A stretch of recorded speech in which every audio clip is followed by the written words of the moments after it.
We have a 9-year-old daughter, Carla, and a 2.5-year-old son, Gray. They're just love of my life.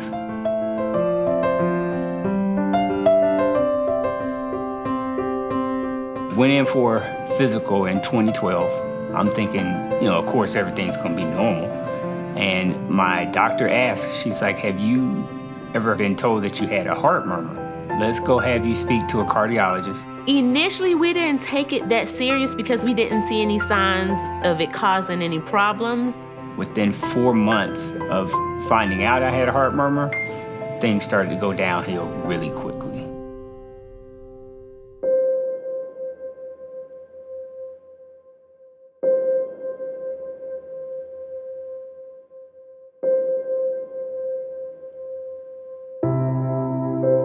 Unfortunately, the aneurysm over a few months' time had grown from something about this big to this big.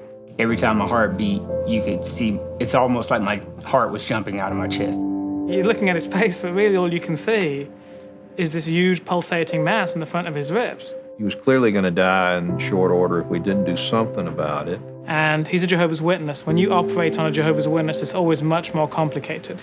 You can't lose a lot of blood because you cannot give transfusion. If you operate on that man in the absence of blood, he dies.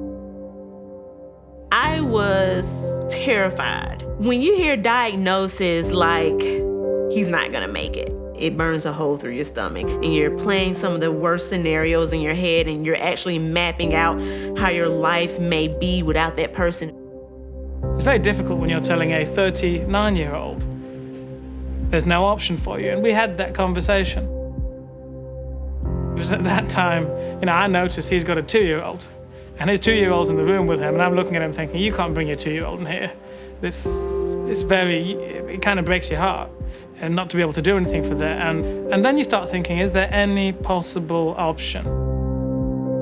Can we get a catheter, a tube, up into the aneurysm, take some pictures of it, and just start to begin thinking about fixing this thing? He's like, okay, your situation is like a Hail Mary. I've never seen this before. This aneurysm is huge, but I'm gonna do whatever I can. What we can do is take coils to kind of wall off or close off the aneurysm to stop allowing blood to flow into it. Do you potentially want to undergo a procedure which has higher risk than any procedure I've ever even thought about doing? Jason almost didn't have to think about it. When are we doing it? Just the thought, the notion that he was willing to try that, of course, made me excited. We wanted to fix the entire aneurysm. By the end, that thing was so densely packed, full of more coils than anyone's ever heard of, and we were very satisfied. Clot would form and take out the entire thing. We were confident of that. If not, we would have gone another 12 hours. Would have done what it took. When I woke up, I was ecstatic.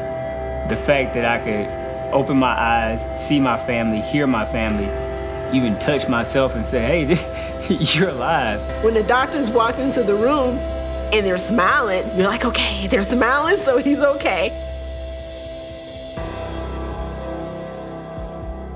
Before the procedure, when I first met Jason, he could not walk from here 3 feet without being short of breath.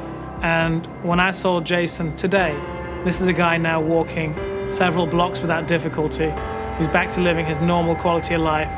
We could never even have wished for a result this good.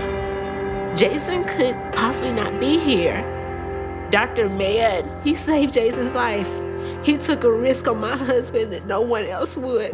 And I'm so thankful for that. I really appreciate it. When you think about the science behind these coils that go in, sense blood, expand, the science behind this is so advanced. That's only even possible because of years and years of research and dedication.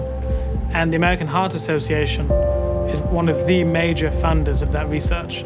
We went through something that was deemed impossible. I'm feeling better. I'm here, grateful